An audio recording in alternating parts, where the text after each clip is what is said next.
आपका स्वागत है हमारे चैनल में। आज हम देखने वाले हैं नदियों के किनारे बसे प्रमुख नगर या कह सकते हैं CTs on the bank of river. दोनों हिंदी इंग्लिश में दिया हुआ है ताकि किसी को कोई प्रॉब्लम नहीं हो। इसके साथ साथ हमने ग्रुप भी बना दिया है। जैसे गंगा नदी है, गंगा नदी के किनारे जितने भी शहर बसे हुए हैं उसको एक ग्रुप में ले लिया है। यमुना नदी के किनारे जितने भी शहर बसे हुए हैं उन्हें एक ग्रुप में ले लिया है। इस तरह हमने ग्रुपिंग कर दिया है ताकि आपको इजी हो। इसके साथ साथ एक्स्ट्रा इन्फॉर्मेशन भी हम आपको देंगे, कौन सी नदी पे कौन सा डैम है वो भी हम आपको जरूर बताएंगे। तो चलिए बिना टाइम वेस्ट करते हुए इस वीडियो को स्टार्ट करते हैं। इलाहाबाद, वाराणसी, हरिद्वार, कानपुर, पटना, कन्नौज, कोलकाता, ये जो शहर है ये गंगा नदी के किनारे में बसे हुए हैं। इतना आपको याद रखना है। उसके साथ साथ गंगा का जो दूसरा नाम है ये हुगली है, जो कोलकाता में से हुगली के नाम से जाना जाता है। इतना भी आपको याद रखना है। तो वही नदी है, कोलकाता में भी गंगा नदी है, सिर्फ उसका नाम बदल जाता है, हुगली नदी के नाम से उसे जाना जाता है। तो इतना आपको याद रखना है, ठीक है।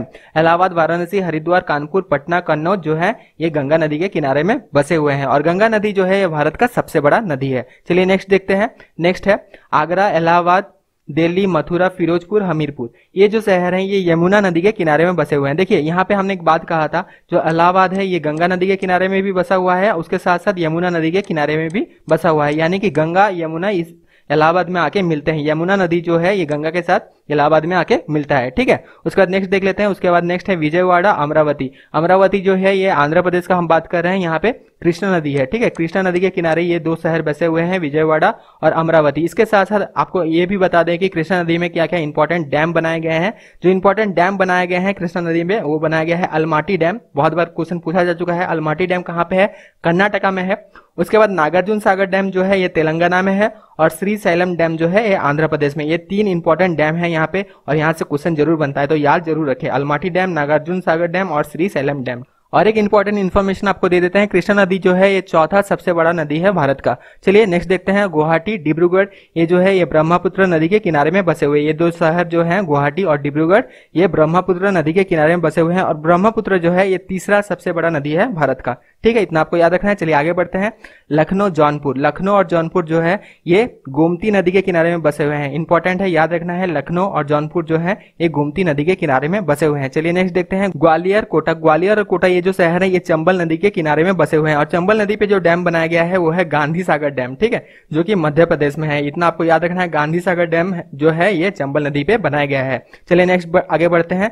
जबलपुर, बड़ोदरा, जबलपुर और बड़ोदरा में जो नदी है यह है नर्मदा, ठीक है। नर्मदा जो नदी है जबलपुर और बड़ोदरा में है। इसके साथ साथ बड़ोदरा में और एक नदी है जिसका नाम है विश्वामित्री, ठीक है। ये आपको याद रखना है। नर्मदा जो है इसे कहा जाता है lifeline of Madhya Pradesh and Gujarat. उसके साथ साथ नर्मदा नदी पे जो डैम बनाए गए हैं वो भी हम आपको बता दें।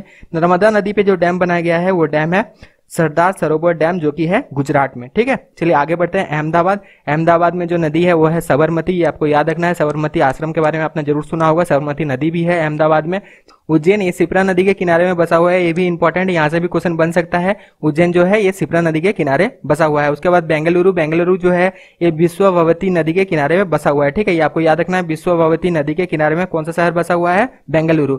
उसके बाद हैदराबाद जो बसा हुआ है, हैदराबाद जो शहर है ये मूसी नदी के किनारे में बसा हुआ है, ठीक है। पहले भी ये कॉम्पिटिटिव एग्जाम में ये क्वेश्चन पूछा जा चुका है। हैदराबाद जो है कौन से नदी के किनारे में बसा हुआ है? तो हैदराबाद जो है ये मूसी नदी के किनारे बसा हुआ है, ठीक है। इतना आपको याद रखना है। तिरुचिरापल्ली, ये जो शहर है ये कावेरी नदी के किनारे बसा हुआ है। और कावेरी नदी पे भी कुछ इंपॉर्टेंट डैम्स हैं जो आपको बताना बहुत इंपॉर्टेंट है। जैसे Mettur dam, METTUR, Mettur dam जो कि तमिलनाडु में है, ये कावेरी नदी के ऊपर में है। और एक डैम है जो है कृष्णा राजा सागर डैम, जो कि कर्नाटका में है। ये भी आपको याद रखना है। ये दोनों डैम का नाम आपको याद रखना है, मेटूर डैम और कृष्णा राजा सागर डैम, जो कि कर्नाटका में है। हालांकि मेटूर डैम जो है ये तमिलनाडु में है। चलिए आगे बढ़ते हैं।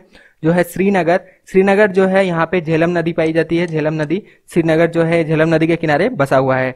नासिक, नासिक जो शहर है ये गोदावरी नदी के किनारे बसा हुआ है। गोदावरी जो है ये दूसरा सबसे बड़ा नदी है गंगा के बाद, ठीक है। ये आपको याद रखना है।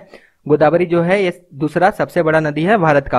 और गोदावरी के ऊपर जो डैम बनाए गए हैं वो है पोचेम्पट डैम, या कह सकते हैं श्री रामसागर डैम, जो कि है तेलंगाना में। चलिए आगे बढ़ते हैं। अयोध्या, अयोध्या में जो नदी है वो है सरयू, ठीक है। अयोध्या जो शहर है ये सरयू नदी के किनारे बसा हुआ है। कटक, कटक जो शहर है ये महानदी के किनारे बसा हुआ है। और महानदी में एक इंपॉर्टेंट डैम है जो कि है हीराकुद डैम। ये भी आपको याद रखना है। चलिए नेक्स्ट देखते हैं। फिरोजपुर, फिरोजपुर ये पंजाब में है।